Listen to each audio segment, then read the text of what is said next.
Colonel Gaddafi's forces push back the rebels, President Obama says he hasn't ruled out giving arms to the embattled leader's opponents.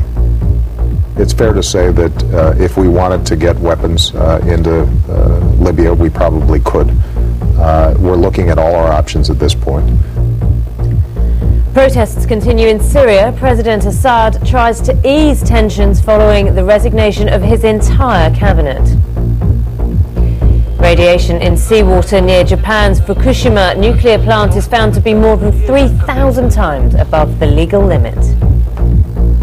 Welcome to BBC World News. I'm Naga Munchetti. And I'm Sally Eden. Coming up later in World Business Report, shares in Tokyo Electric plunge again as investors doubt whether the company can keep going without government help. And last year was bad for the insurance industry. Could this year be worse? We'll get an idea from the insurance giant Lloyd's later this Wednesday.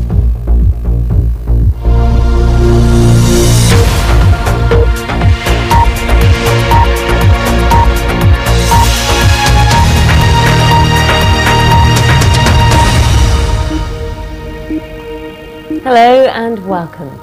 The struggle for power continues in Libya. Rebels have been pushed back from key oil towns Bin Jawad and Ras Lanuf. Meanwhile, President Obama has stepped up the rhetoric, now saying that he's not ruled out supplying American weapons to opposition figures in Libya.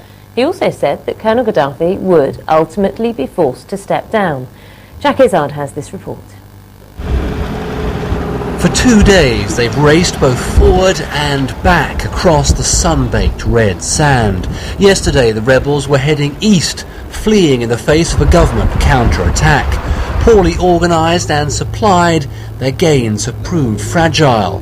While Allied airstrikes have given them seemingly boundless confidence, their potency is limited by a lack of weapons. Some in the West are now pondering sending them arms. It's fair to say that if we wanted to get weapons into Libya, we probably could. We're looking at all our options at this point. In London yesterday, a cavalcade of ministers from more than 40 countries met to keep up the diplomatic pressure on the Gaddafi regime and to plan for what a post-Gaddafi Libya might look like. In private, some wondered whether the colonel could be persuaded to go into exile, but most public declarations were about protecting Libyan civilians and upholding the UN resolution around which the coalition is built. Our reading of those resolutions is that the arms embargo applies to the whole of Libya, that it might allow equipment to be given to people purely to defend themselves in certain circumstances in a limited way. But we haven't taken the decision to do that. As Gaddafi supporters celebrated yesterday's advances, this conflict is beginning to look more finely balanced.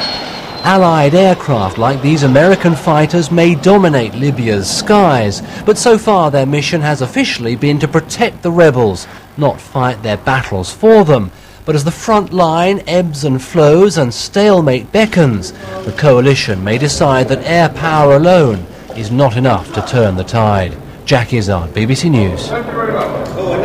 We can go to Washington and our correspondent, Steve Kingston. Hello, Steve. Jack, in his piece there, raised the possibility of the US supplying arms to Libya, to Gaddafi's opponents, to the rebels. Is that likely, and how would that go down with NATO, do you think? Well, I think Barack Obama, as he said, is certainly considering it. He said he doesn't rule it in, he doesn't rule it out. The United States is weighing up the options. I think, frankly, he's looking at the same television pictures we are and wondering, can the rebels pull off a military victory against Gaddafi as things stand? He may be coming to the conclusion that that will be difficult.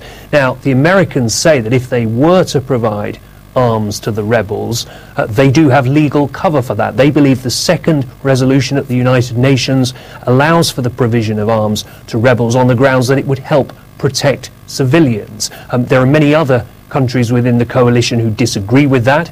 There are many people here in America who would be uncomfortable with that, not least because a senior American military man in the last 24 hours from NATO has raised the spectre of members of Al-Qaeda being part of this vast and disparate coalition of people who are opposed to Gaddafi in Libya. But people in America will be saying, who exactly would we be giving our guns to?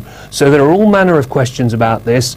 My instinct is that Barack Obama will sit back, take his time, watch how events on the ground unfold, but if needs be, in one form or another, perhaps the US will throw its weight behind giving weapons to the rebels. Could cause some disconcertment among NATO, I imagine. He seems very confident, now we're finally hearing from him, that Gaddafi will step down.